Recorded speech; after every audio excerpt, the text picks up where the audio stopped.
Seguimos con las entrevistas de madre entrevistando a madre en una edad preadolescente, donde surgen inquietudes nuevas, aunque ya muchas cosas las hemos vivido, pero la edad nos lleva a plantearnos nuevas cuestiones.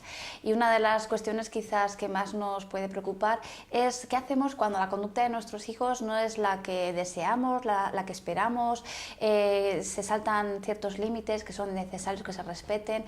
Es una edad en la que el prefrontal de nuestros hijos, que no está del todo desarrollado, depende en gran parte de cómo dirijamos ciertas conductas, ¿verdad? Porque los padres y las madres somos el prefrontal, esa parte que todavía está sin desarrollar y que necesitamos, como de alguna manera, saber que aún tenemos que marcar el camino y que no solamente poner límites, sino ayudarles a que los cumplan, y cuando no los cumplen, ¿verdad? Queda saber qué hacer con esa conducta. Entonces, en tu caso... Sí, referente a eso me gustaría que explicases la diferencia entre consecuencia lógica y castigo, que es muy importante porque ahí hay mucha confusión y sobre todo que le quede claro que el castigo no educa. El castigo no educa y, sin embargo, lo aplicamos muchas veces y lo aplicamos desde la emoción que en ese momento sentimos, que generalmente es la rabia que sentimos cuando no nos obedecen o se han saltado una indicación importante o, bueno, esperábamos una conducta, una respuesta o una colaboración y no la hemos obtenido. Entonces, la diferencia principal, María G., podría ser que castigamos desde la emoción que en ese momento dirige nuestra respuesta, desde el enfado, ¿no? Desde la ira, con lo cual el castigo siempre va a ser innecesario, inútil, porque no nos va a aportar absolutamente nada y además va a generar distancia entre el padre, la madre y su hijo. Es un castigo que probablemente será desmedido, será injusto y tendremos dudas si a lo mejor podemos levantarlo, porque claro, una vez que lo hemos puesto nos preguntamos, ¿será que si lo levantamos vamos a perder autoridad, ¿no?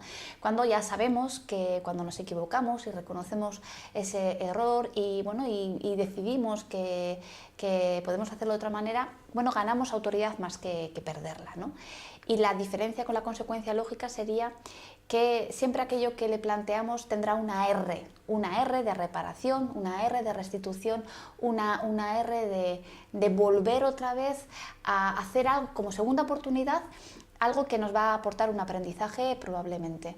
Con lo cual, en la adolescencia es verdad que la tendencia es a aplicar castigos a veces irracionales, innecesarios, pues porque la conducta la queremos frenar de inmediato, ¿no? Creemos que ya tienen edad para saber lo que tienen que hacer, ¿no? Y sin embargo todavía existen segundas oportunidades y necesitamos aplicar consecuencias lógicamente relacionadas con la acción, algo que me permita reparar, ¿no? No sé, en tu caso, alguna consecuencia lógica que has podido aplicar, una consecuencia consciente. Hombre, en este momento las consecuencias lógicas se las suele poner él, porque desde el silencio, guardando el silencio, desde la rectificación y restitución, si hay que hacerlo o realizarlo, generalmente él ya, como toma conciencia del hecho y se dialoga y todo, generalmente él mismo suele ponerse una consecuencia lógica. Pero me gustaría que si puede ser que expliques el reconocer que te has equivocado frente al niño, pedir disculpas y retirar el castigo. A ti no es quitarte ningún tipo de autoridad frente al niño. Para mí me parece que puede ser un gran ejemplo. Sí, un gran ejemplo, y es vivir con dignidad la L que nos ponen a veces cuando llevamos el primer año conduciendo, ¿no?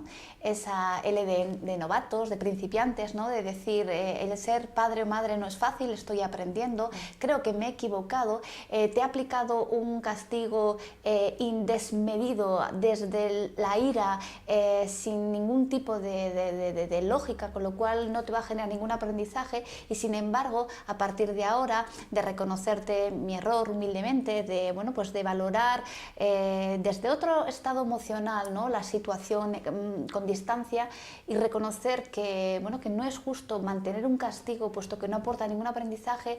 Eso sí que genera aprendizaje, eso sí que nos une a nuestros hijos, y no sería ninguna equivocación levantar un castigo o modificarlo o aplicar otro tipo de consecuencias lógicas si consideramos que eso sí va a aportar un aprendizaje, ¿no? Y no mantener un castigo que hemos puesto desde una emoción que no aporta nada positivo a la relación filioparental, ¿verdad? Podríamos decir. Yo creo que esto podría ser una explicación suficiente para entender la importancia de aplicar consecuencias lógicas cuando es necesario y levantar ciertos castigos cuando en realidad no nos aporta ningún aprendizaje a nuestros hijos e hijas.